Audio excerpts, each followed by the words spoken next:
Okay, Darrell Clarke's caused a stir this week, and well, in the past couple of matches really, with some of his post-match comments about the Walsall players. He's calling them out in a big way. Some of his remarks have been quite brutal. He's talking about them being weak-willed, lacking mental toughness, and generally, you know, he's called his team as a whole. He's called them rubbish at times, and I think he's getting frustrated at the fact that he thought he was beginning to see a turnaround. 3 wins on the spin a few weeks back, and now followed it up with 4 straight defeats. And I think he's really frustrated, and because he leads with extroverted sensing as his flow state, as his driver state in personality terms, he's not the sort of bloke that's going to stand around and wait for improvement. He's going to force the issue. He's going to throw down the gauntlet to his players because he gets bored very easily. And if he sees stagnation, he's made those first steps of improvement. To follow it up with this sudden regression back to what they were will be infuriating for him.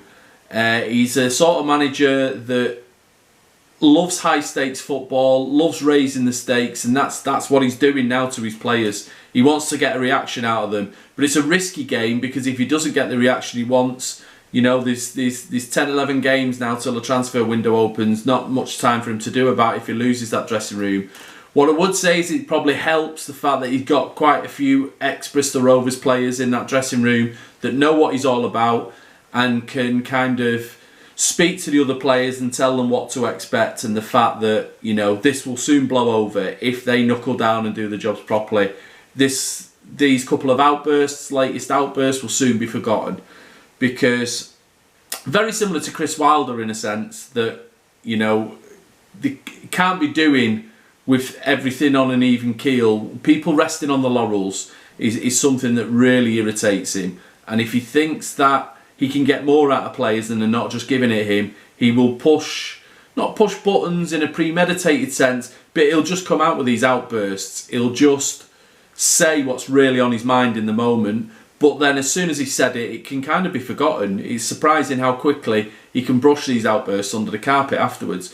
A win for Walsall this weekend, and all of this will soon be forgotten. And that will be reflected in the mood on the training ground and in the dressing room and so on.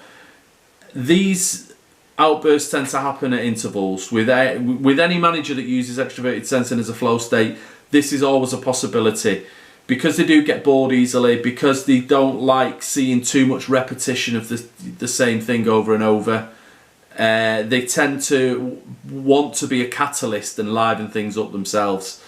So basically, that's kind of, that's the angle that Clarke's coming from. He's seen this sudden, a few baby steps forward in terms of these victories that they've ground out by being solid defensively. Not necessarily spectacular football, and I don't think he expects spectacular football yet. But now he's seen glimpses that there can be some mental strength there in that team. They can stick to a game plan. They can make themselves difficult to beat. They can be all of these things. He's seen that, and for it to suddenly see it disappear just as quickly will have really infuriated him. So, although he understands it's a big rebuilding job and it's going to take time, by the same token, he won't tolerate players that show themselves to be one thing one week and then the following week then fundamentals are no longer there. And I think that's what's really infuriated him, and he's not the sort of person to wait around and see what might happen next. He's going to force the issue himself. He's going to throw the gauntlet down to his players and just see how they react. And he's quite, high stakes manager. He loves high stakes football. He loves promotion battles and holding his nerve in promotion battles and playoff football and all of those kinds of things. He doesn't shy away from anything. The problem is that we're talking League 2 level, and not all League 2 footballers have the mentality that Darrell Clarke has. That's why they're in League 2.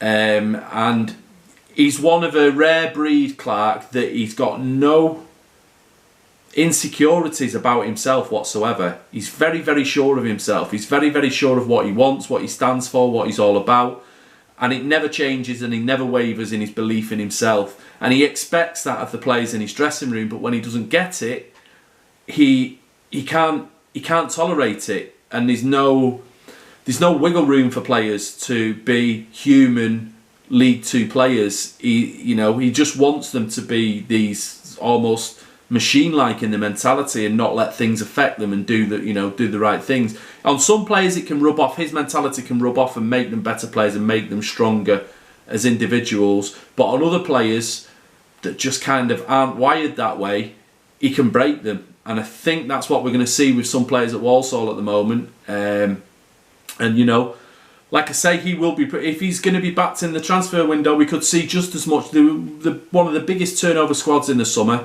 In January, they could be one of the biggest turnover squads again if Clarke is backed in the transfer market and the players don't respond in the next 10, 11 matches until that transfer window opens.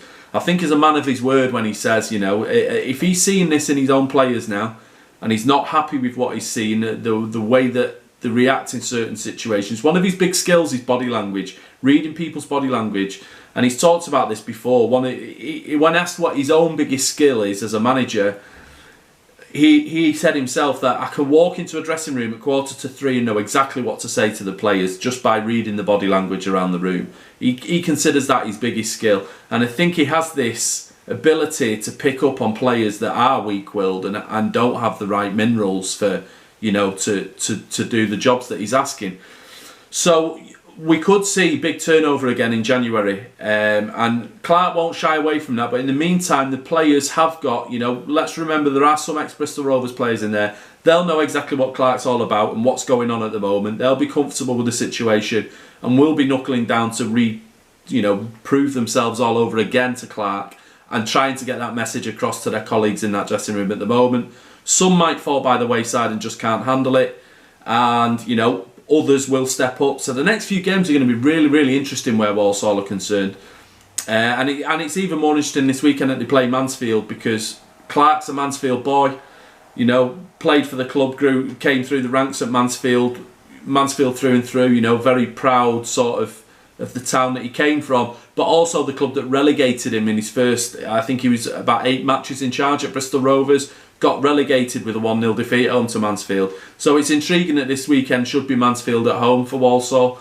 I think we should expect a big performance out of the Saddlers, and if we don't, it's going to be a long few couple of months for those players until getting through to January, and we could be seeing big changes in the coming weeks. But personally, I'd be inclined to expect a reaction.